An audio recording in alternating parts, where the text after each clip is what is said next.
मेरे प्यारे प्रतियोगी परीक्षार्थियों, मैं राम कृपाल आज आपके सामने प्रस्तुत हूं और आज तारीख हो गई 18 दिसंबर। जहां तक मुझे जानकारी है, भारत में आज राष्ट्रीय अल्पसंख्यक अधिकार दिवस मनाया जाता है। तो अनुच्छेद 29 और 30 का संबंध अल्पसंख्यकों की सुरक्षा से है। अब भारत में इतने समुदाय जो हैं अल्पसंख्यक माने गए हैं: मुस्लिम, ईसाई, जैन, बौद्ध और पारसी। देखा जाए तो सबसे कम आबादी पारसियों की है, जिनका पूजा स्थल अग्नि ग्रह कहलाता है। बाकी तो चीजें आपको पता ही होंगी। और जहां तक 18 दिसंबर की बात है, तो भारत में एक महीने का पर्यावरण महीना मनाया जाता है।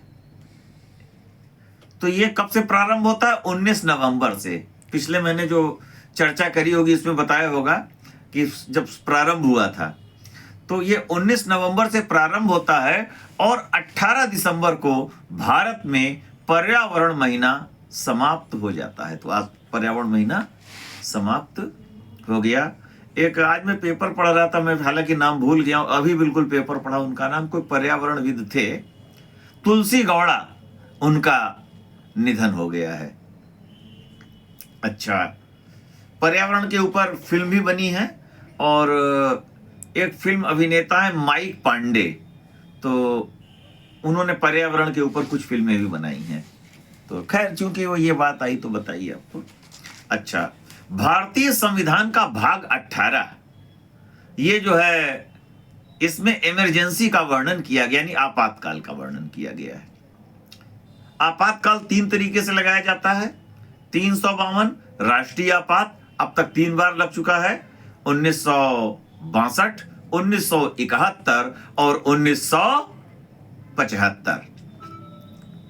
और अनुच्छेद 356 में राज्यों का संवैधानिक संकट, कि मतलब या तो कोई दल सरकार न बना पावे, या ऐसी स्थिति हो जाए कि संवैधानिक प्रावधानों के अनुसार शासन न चलाया जाए, तो इन बातों को लेकर राष्ट्रपति शासन लगाया जा सकता है। सबसे पहले पेप्सू पंजाब में लगा। उत्तर प्रदेश में अब तक 10 बार राष्ट्रपति शासन लग चुका है। पंजाब में कई बार लगा। तो समय के अनुसार हर चीजें चलती रहती हैं। अच्छा, अब आते हम जैन धर्म के 18वें तीर्थंकर हैं अरहनाथ, और इनका प्रतीक चिन्ह तगर कुसुम है। अगर हम भारतीय संविधान के अनुच्छेद 18 की बात करें, तो अनुच्छेद 18 उपाधियों का अंत करता है। अब देखें, वो उपाधियां जो नागरिक और नागरिक के बीच भेदभाव करती हैं, जैसे अंग्रेजों के समय दी जाती थी, राय बहादुर, खान बहादुर, इस तरीके की जो उपाधियां हैं अब किसी को नहीं दी जाएंगी। लेकिन हाँ, शिक्षा और सैनिक उपाधियां दी जाएंगी, जैसे परमवीर चक्र या पद्मश्री, पद्म विभूषण, ज्ञानपीठ। तो ये पुरस्कार जो है, ये मतलब एक व्यक्ति का सम्मान तो करते हैं, लेकिन कोई भेदभाव नहीं करते हैं। तो ये उपाधियां दी जा सकती हैं और दी भी जाती हैं। ठीक, टाइटल। अच्छा, आगे चलते हैं। भारत में इस समय बायो रिजर्व यानी जैव मंडल कितने हैं? 18। ठीक, और यदि हम जो है भारतीय संविधान की 12वीं अनुसूची, जिसमें स्थानीय स्वायत्त शासन यानी नगर निगम, नगर पालिका और नगर पंचायतों का वर्णन किया गया है, तो स्थानीय स्वायत्त शासन के अंतर्गत कितने विषय रखे गए हैं? 18 विषय जो हैं स्थानीय स्वायत्त शासन के अंतर्गत रखे गए हैं। ठीक, 18 विषय ये होगा। उत्तर प्रदेश में कमिश्नरियों यानी मंडलों की संख्या 18 है। यदि हम यूनाइटेड किंगडम की बात करें तो वहां का एक राज्य है उत्तरी आयरलैंड। तो उत्तरी आयरलैंड जो है लोकसभा, वहां की जो हाउस ऑफ कॉमन्स है उसके लिए 18 मेंबर चुनकर भेजता है।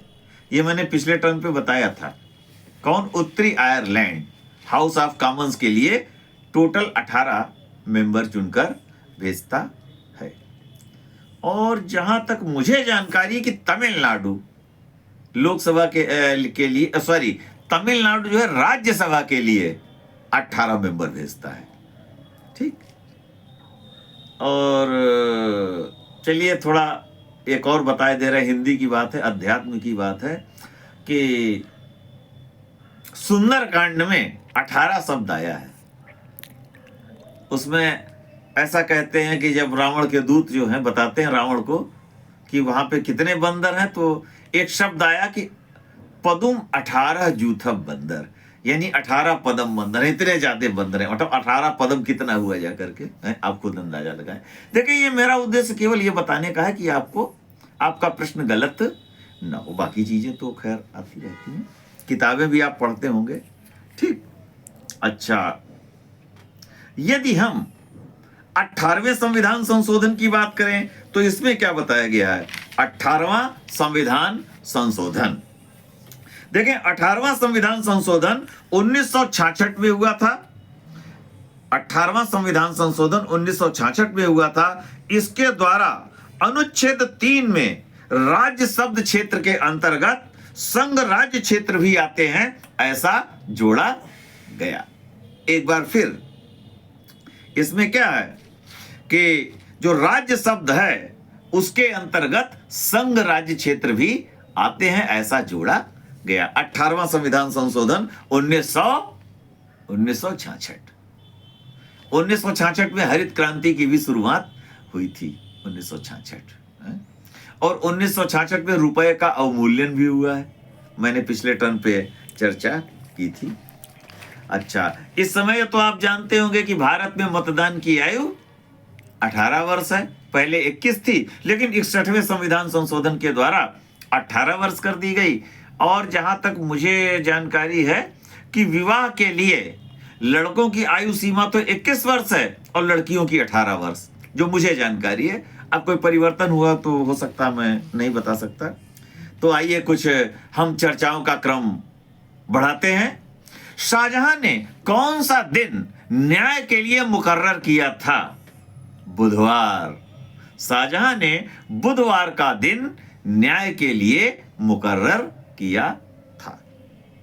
शाहजहां का वास्तविक नाम खुर्रम था और इनके पिता तो आप जानते होंगे नूरुद्दीन मोहम्मद जहांगीर, जो कि बादशाह थे। और इनकी वालिदा का नाम था जगत गोसाई या जोधाबाई भी जिनको कहते हैं, मारवाड़ की राजकुमारी थी। ठीक, आगे चलते हैं। क्योंकि बुधवार आया तो मैंने बताया। बुध ग्रह का एक दिन पृथ्वी के 90 दिनों के बराबर होता है। बुध ग्रह सबसे छोटा ग्रह है और ये पृथ्वी की परिक्रमा 88 दिनों में करता है। चलिए आगे बढ़ते हैं। प्रस्तावना को राजनीतिक जन्म कुंडली किसने बताया? ये बताया कन्हैयालाल माणिकलाल मुंशी ने। अच्छा ये बताइए, ये किसने कहा है कि वृक्ष का अर्थ है जल, जल का अर्थ है रोटी, रोटी ही जीवन है? कन्हैयालाल माणिकलाल मुंशी।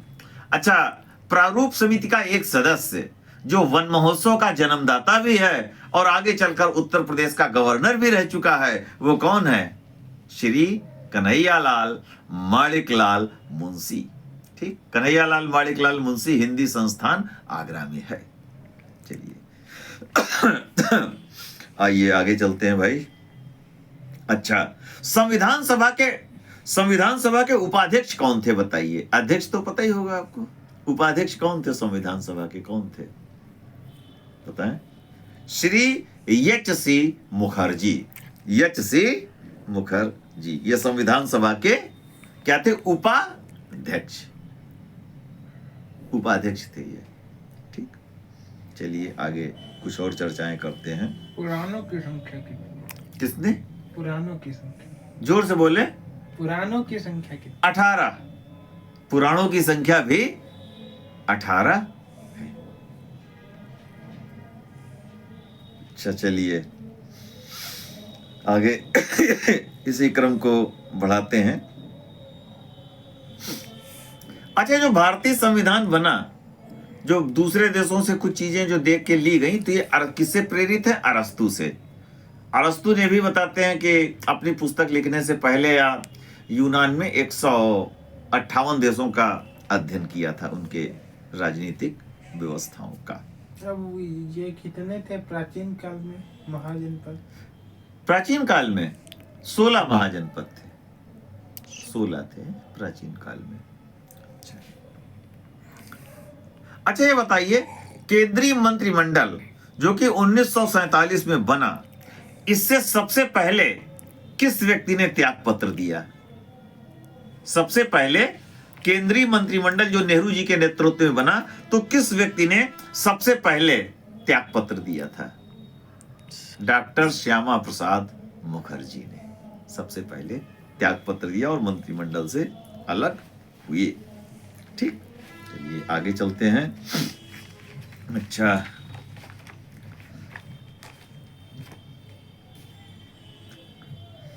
अच्छा, केंद्रीय पर्यावरण खनन अनुसंधान संस्थान कहां पर है? केंद्रीय पर्यावरण खनन अनुसंधान संस्थान कहां पर है? धनबाद। धनबाद तो पता ही है कि पड़ेगा कहां पे? झारखंड में। अच्छा,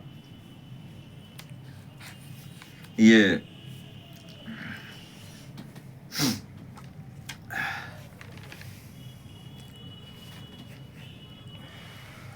सीपीआर पर्यावरणीय शिक्षा केंद्र ये कहां पे है?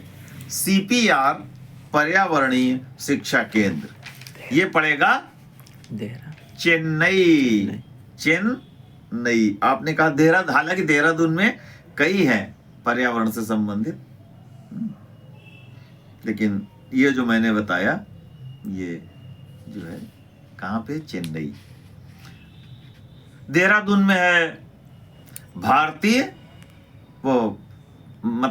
भारतीय वानिकी एवं पर्यावरण विकास संस्थान ये है। वन उत्पादकता संस्थान, ये वन शिक्षा निदेशालय है। इंदिरा गांधी राष्ट्रीय वन एकेडमी है।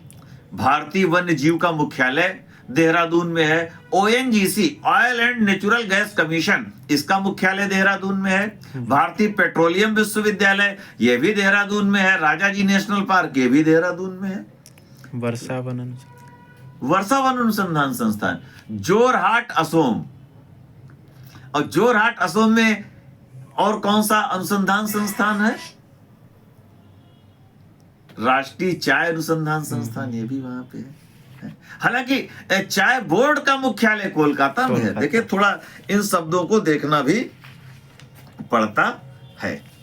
ठीक, चलिए आगे चलते हैं भाई। अच्छा, मदर टेरेसा, इनका वास्तविक नाम क्या था? मदर टेरेसा का एग्नेस।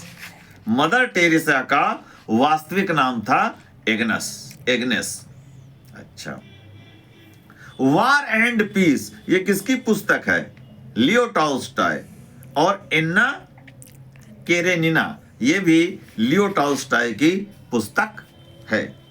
अच्छा, चलिए। अच्छा, अटारी का पर्यायवाची, अटारी का तत्सम क्या हुआ? अटारी का अट्टालिका। अटारी का तत्सम हुआ अट्टालिका। चलिए, अच्छा ये बताइए, ऑस्ट्रेलिया का एक शहर पर्थ किस नदी के किनारे है? पर्थ स्वान नदी के किनारे। किस नदी के किनारे? स्वान नदी के किनारे।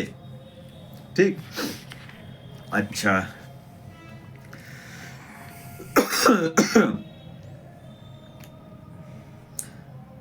प्राचीन काल में या वैदिक काल में प्रजा की कितनी संस्थाएं थी? 4।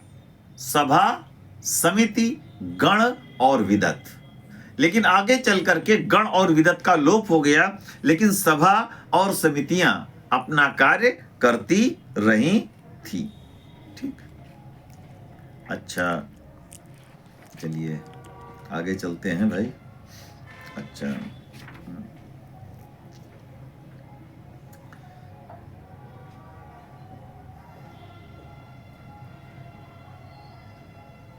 क्या बता रहे हैं?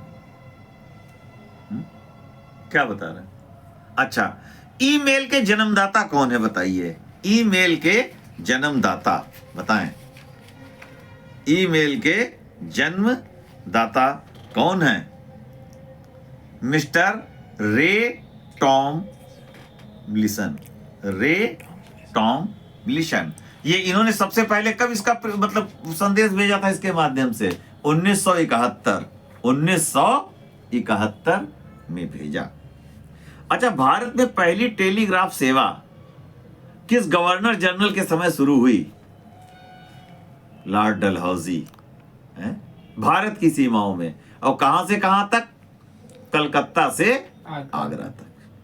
ठीक, अच्छा, और जिला सरकारों ने सबसे पहले भारत के किस प्रदेश में काम शुरू किया? मध्य प्रदेश। जिला सरकारें। इंग्लैंड में किस महारानी के समय यह वाक्य प्रचलित हुआ कि इंग्लैंड मतलब अंग्रेजों का कभी मतलब अंग्रेजों के राज्य में कभी सूरज अस्त नहीं होता? किसके समय यह वाक्य प्रचलित ज्यादा हो गया था बताएं? महारानी विक्टोरिया। महारानी विक्टोरिया ये लगभग 18 साल में गद्दी पे बैठी हैं। देखिए, मैं लगभग बता रहा हूं, महारानी विक्टोरिया भी लगभग 18 साल में गद्दी पे बैठी। पूरा नाम था एलेक्जेंड्रिया विक्टोरिया। उस समय भारत का वाइस गवर्नर जनरल था लॉर्ड ऑकलैंड। ठीक, अच्छा,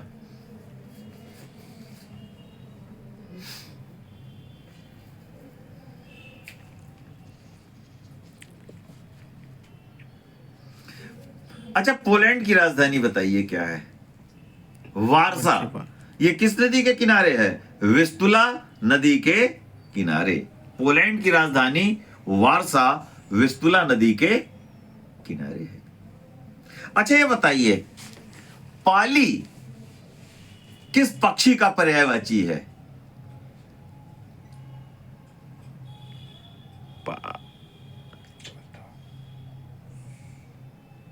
कोयल का पर्यायवाची। पाली जो है कोयल का पर्यायवाची है, जो मुझे जानकारी मिल रही है, मैंने जो जाना। चलिए आगे चलते हैं। देखिए, कुछ मिली जुली बीच बीच में करते रहते हैं। अच्छा, क्या पूछ रहे हैं? क्या बताया? जोर से बोले। शेरशाह सूरी के विषय में। शेरशाह सूरी। शेरशाह सूरी का वास्तविक नाम फरीद था, और इनके वालिद का नाम था हसन। चूंकि इनके वालिद ने 4 शादियां करी थी और ये सबसे बड़ी पत्नी के पुत्र थे, तो इनका जो वालिद था वो इनका ध्यान ज्यादा नहीं रखता था। जो सबसे छोटी पत्नी थी, तो पिता पुत्र में थोड़ा मतभेद होता था, और फिर एक दिन ये पिता से थोड़ा नाराज होकर जौनपुर आए, और जौनपुर में इन्होंने गुलिस्ता बोस्ता यानी पढ़ाई का काम किया था, गोमती नदी किनारे जो है। फिर उसके बाद जो है इन्होंने जो है बहार खान लोहानी के यहाँ नौकरी करी, जो कि बिहार के सूबेदार थे। बाद में जो है जब इनके वालिद नहीं रहे, तब इन्होंने सासाराम जागीर पे भी अधिकार कर लिया। इनके भाइयों ने, जो सौतेले भाई थे, उन्होंने एक सरदार से मदद मांगी, तो इन्होंने बहार खान लोहानी से मदद कर ली। और बहार खान लोहानी कि जब इन्होंने शेर से रक्षा की, तब उन्होंने इनको कौन सी पदवी दी? शेर खान। और बाद में जो है वहां भी इनके कुछ मतभेद हो गए थे, और फिर इनको बिहार छोड़ना पड़ा। और इन्होंने किसके यहाँ अपनी सेवाएं पर अर्पित की? जहीरुद्दीन मोहम्मद बाबर। और चंदेरी का जो युद्ध हुआ उसमें इन्होंने मुगल सेनाओं के तौर तरीके भी सीखे। लेकिन वहां भी फिर जब बाबर को इन पे संदेह हुआ तो इन्होंने फिर वो इलाका छोड़ा और पुनः बिहार लौट आए। अच्छा, उस समय बहार खां को इनकी जरूरत थी बाद में, और बहार खां लोहानी ने इनको अपने लड़के का अतालिक यानी संरक्षक नियुक्त किया। बाद में कुछ ऐसा होता है कि जब इनकी फिर ताकत बढ़ी और बहार खां रहे नहीं, हालांकि बहार खां ने अपने आप को स्वतंत्र भी घोषित किया। बहार खां कौन से पठान थे? लोहानी पठान। और तो जो वहां के लोहानी सरदार थे वो बच्चे को लेकर के बंगाल के सुल्तान के पास भाग गए, और ये अफसेर खान और भी अपने को स्वतंत्र रूप से शासन करने लगे। तो बंगाल के सुल्तान और लोहानी पठानों की मिलीजुली सेना ने 1534 में किसके ऊपर आक्रमण किया? शेरशाह के ऊपर। शेरशाह पे आक्रमण किया। पूरी बात सुने, अभी आप लोगों को पता नहीं, लिटिल नॉलेज इसलिए सुन लें। हालांकि हम बहुत शॉर्टकट बता रहे हैं, इसके लिए जब मुझे समय मिलेगा तभी बता पाएंगे, लेकिन फिलहाल इतना सुन लें। तो इन लोगों की मिलीजुली सेना ने शेर खान के ऊपर आक्रमण किया। लेकिन आश्चर्य की बात है कि शेर खान ने सूरजगढ़ के युद्ध में इन मिलीजुली सेनाओं को बुरी तरह पराजित कर दिया। नाम हो गया इनका, जगह जगह चर्चाएं होने लगी कि भाई खबरें आती थी कि कौन हार गए? लोहानी पठान। लोग विश्वास है क्योंकि लोहानी पठान उस समय काफी ताकतवर माने जाते थे। और यह भी पता चला कि बंगाल का सुल्तान, उसकी भी सेना यानी मिलीजुली सेनाएं हार गई। आखिरकार कौन सा वो नेता हो गया है? लोग आपस में बात करने लगे। तब लोगों ने बताया कि वो शेर खान। बोले शेर खान कौन है? आपस में पठानों में ही बात होती थी, अफगानों में, कि शेर खान कौन है? कह रहे वही फरीद, जिसका नाम था पुराना फरीद। का फरीद, ये फरीद किसका? कह रहे वही हसन का लड़का का है। ऐसा हो ही नहीं सकता, हसन तो थोड़े ढीले पोले थे। बोले नहीं, फरीद वही फरीद है, ये वही फरीद है जो कि शेर खान बन चुका है। बोले अच्छा। अब पठानों को विश्वास हो गया कि उनको कोई ऐसा नेता मिल गया है कि जो उनका नेतृत्व कर सके। लोग खुद उसके पास आने लगे, यहां तक कि लोग आने लगे। तो कहा भी गया है, अगर सूरजगढ़ का युद्ध न होता तो सासाराम का ये जागीरदार अंधेरे से उठकर उजाले में नहीं आता और चाह करके भी मुगल बादशाहों के विरुद्ध दिल्ली के सिंहासन की दौड़ में शामिल होता, क्योंकि कोई इसका साथ नहीं देता। लोग कहते हैं अरे कहां जीत पाओगे भाई, लेकिन इसने ऐसा कर दिखाया। भाई कहते हैं कि जब पावर होती है, और इसके पहले ऐसा नहीं, हुमायूं ने इनको एक बार घेरा है चुनारगढ़ के किले में। यह घटना है 1531 की। उस समय शेर खान ने बुद्धिमानी पूर्वक अपने को बचा लिया, हुमायूं की अधीनता दिखावे में स्वीकार कर ली थी। समय के अनुसार चीज चलती है। यह घटना है 1534 की, कि नाम हो गया इनका। और उसके बाद फिर तो चौसा और बिलग्राम तो आपको पता है, वो फिर बताएंगे, लेकिन वो पता ही है आपको। आगे चल के जब ये इन्होंने चौसा के, फिर इन्होंने आगे कौन सी उपाधि ग्रहण की जब शासक बने? शेरशाह सुल्तान आदिल। और बाद में फिर दिल्ली के शासक हुए, और शासनकाल इनका काफी महत्वपूर्ण माना जाता है। बहुत सी बातें हैं। और इन्होंने जरीवाना नामक एक कर लगाया और महासिलाना नामक भी एक कर लगाया। इनका लॉ एंड ऑर्डर काफी महत्वपूर्ण था, लोग कांपते थे थर थर। सिक्के कौन से हैं? सिक्के कोई चलवाए? इन्होंने रुपया चलाया है, इन्होंने रुपया चलाया। बहुत सी बातें फिर किसी दिन बताएंगे, क्योंकि आपने कहा तो मैंने हल्की सी चर्चा आपके समक्ष प्रस्तुत की थी। चलिए फिर आगे चलते हैं। अच्छा, ऑस्ट्रेलिया का नाम ऑस्ट्रेलिया किसने रखा? पिछले टर्म पे मैंने पूछा था, बताया था, बताएं जल्दी कीजिए क्योंकि समय कम मिलता है मुझे। मैथ्यू फिल्डर्स, ये आपको याद दिलाने के लिए ऐसा कह रहे हैं। अच्छा, ये बुध ग्रह का रंग कैसा है? स्वर्ण हरा। और बुध ग्रह कौन सा उपग्रह बुध ग्रह के समान कलाएं करता है? चंद्रमा, चंद्रमा। अच्छा चलिए आगे चलते हैं। ग्रेट बैरियर रीफ तो जानते होंगे, यहां मूंगे की चट्टानें, ये भी ऑस्ट्रेलिया में है। ठीक, अच्छा ऑस्ट्रेलिया के घास के मैदान क्या कहलाते हैं? Downs, downs. चलिए अच्छा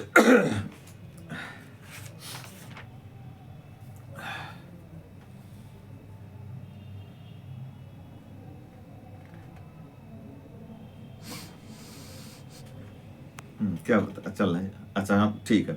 अच्छा हाँ चलिए आगे चलते हैं। गोबर का तत्सम क्या होगा? गोबर का तत्सम गोमय, गोबर का तत्सम गोमय। अच्छा चलिए आगे चलते हैं भाई। Lakshmibai, Lakshmibai National College of Physical Education, ये कहां पे है? ग्वालियर। कहां पे है? ग्वालियर। ठीक। अच्छा ऐसा कौन सा महासागर है जो भारत को भी छूता है और ऑस्ट्रेलिया को भी? कौन सा है? हिंद महासागर। ये तो आप अंदाजा स्वयं लगा सकते हैं, लेकिन फिर भी याद इसलिए बताते इसलिए ताकि आपके दिल में बैठी रहे वो बातें दिमाग में। अच्छा कैरेबियन सागर किस महासागर का सबसे बड़ा सीमांत सागर है? बताइए। कैरेबियन सागर किस महासागर का सबसे बड़ा सीमांत सागर है? कैरेबियन सागर किस महासागर का सबसे बड़ा सीमांत सागर है? जो मुझे जानकारी मिल रही है अटलांटिक महासागर। वैसे तो दिमाग प्रशांत की ओर जा रहा था, लेकिन इन्होंने सीमांत की बात कह दी। बहुत सी चीजें वो शब्दों के अनुसार भी बदलती रहती हैं। अच्छा जलीय ग्रह किसको कहते हैं? बताएं। जलीय ग्रह, पृथ्वी को जलीय ग्रह भी कहते हैं। अच्छा भवानी नंदन किसका पर्यायवाची? भवानी नंदन बताएं। लंबोदर गजबदन गणनायक गौरी सुत विनायक एक दंत हेरंब महाकाय प्रथमेश्वर, यानी गणेश जी का पर्यायवाची है। अच्छा चलिए आगे चलते हैं भाई। अच्छा ये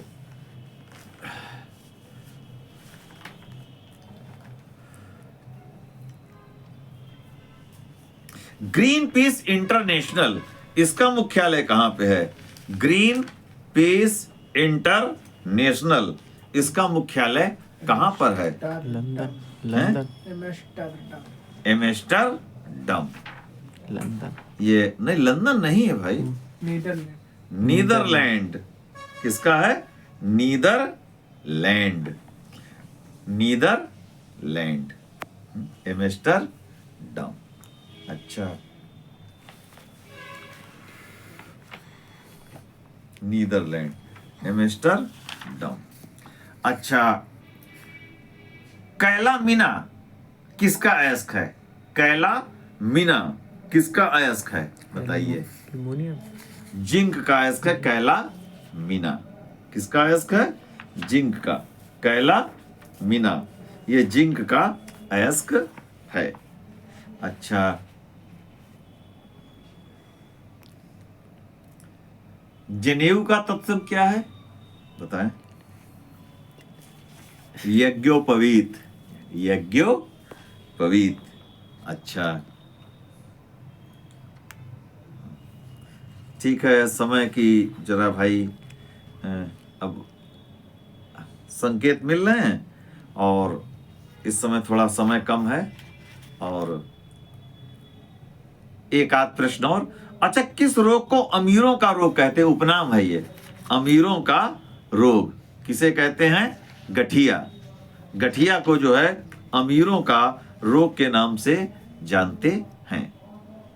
अच्छा विटामिन डी की खोज किसने की थी? एफ.जी. हॉपकिंस ने। विटामिन डी की खोज की एफ.जी. हॉपकिंस ने। अच्छा ये इस समय पूरे भारत में कुल कितने शास्त्रीय नृत्य हैं? 8। 8। अच्छा अच्छा। और चलते चलते राग दरबारी के लेखक कौन है? श्रीयुत श्री लाल शुक्ल। ठीक। और बात नामक किसकी कृति है? बात श्री प्रताप नारायण मिश्र की ये बात नामक कृति है। ठीक है। सत्रिया कहां का लोक नृत्य है? अब जो शास्त्रीय नृत्य भी बन चुका है सत्रिया। सत्रिया असम। असम। चलते चलते देखें, सर्वोच्च न्यायालय में जो मुझे जानकारी मिल रही है कि सबसे कम समय तक चीफ जस्टिस रहे हैं न्यायमूर्ति के.एन. सिंह। तो इनका कार्यकाल जो है लगभग 17 या 18 वर्ष रहा है तक। लगभग बता रहा हूं 17 या 18 वर्ष इनका कार्यकाल। सॉरी, आई एम सॉरी, गलती हो गई।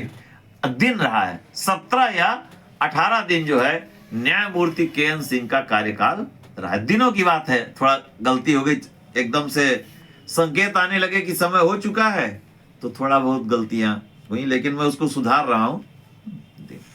ठीक है।